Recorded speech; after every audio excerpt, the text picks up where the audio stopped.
Eto, naiinis ka na rin ba kay Besh? Yung tipong bet na bet mo na din siyang barahin kasi always na lang siya may say sa mga ganap nyo? Tampok yan sa ating balitang nakaka-good vibes mula kay Wen Liantada.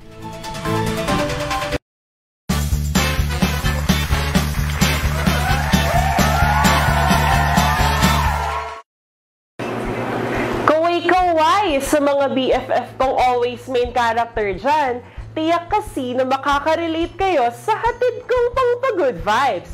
Gustong-gusto mo na rin bang i-real talk si Beshi mo? Yung no filter of words ang atake para sa pull to the bone sa ang mga banat mo. Kagaya na lang ng tampok sa ating kwento ngayon. Huy, B, wag mo i-upload yan. Ang pangit ko dyan sa group picture natin. Actually, carry lang, kakrap na lang kita. Ganito din ba yung friend mo? Don't worry sis, ikakrap naman kita pag nag-upload ako ng mga pics online. Baka imbis na pusuan nito ng mga netizens, but trigger lang sila sa face mo. Sa Friday, baka hindi kasi ako payagan ni Mama, so baka parang hindi na lang ako pupunta. Di ka sasama? Oh my God! Ala, shit! Be, mag-i-enjoy na tayo! Thank you, Be, ah. Ay, hindi niyo ako pipilitin? Hindi. Mas pabor pa nga sa amin sis kung di ka makakagora with us. Sa kaartehan mong yan, mas mag-e-enjoy talaga ang buong girly pop sa pupuntahan namin. Saka don't expect na pipilitin ka namin because we're happy even without your presence, girl. We, baka may separate kayong group chat tas dun niyo ako pinaplastic, no? Malamang. Paano ka namin pa-plastikin kung nandun ka? Si bakla hindi nag-iisip. Saka, who are you ka ba? Para isali namin dito. Tama ka naman sa part na ikaw yung topic namin sa lahat ng usapan sa GC na yon. Na hindi ka nga namin ma-reach sa kaartehan at pagiging main character mo.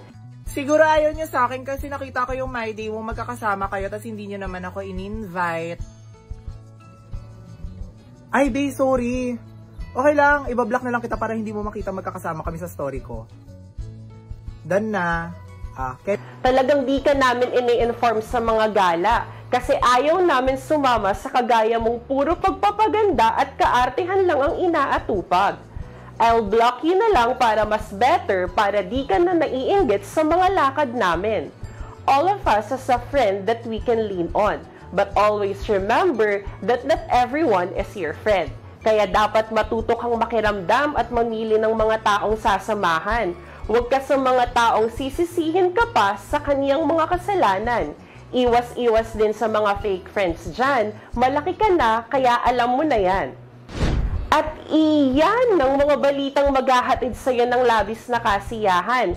Kaya i-chika mo na din sa amin, Besh, ang mga feel-goods na kwento mo. E-message lang ang aming official FB account, EuroTV News. Ako si Wen Liantada.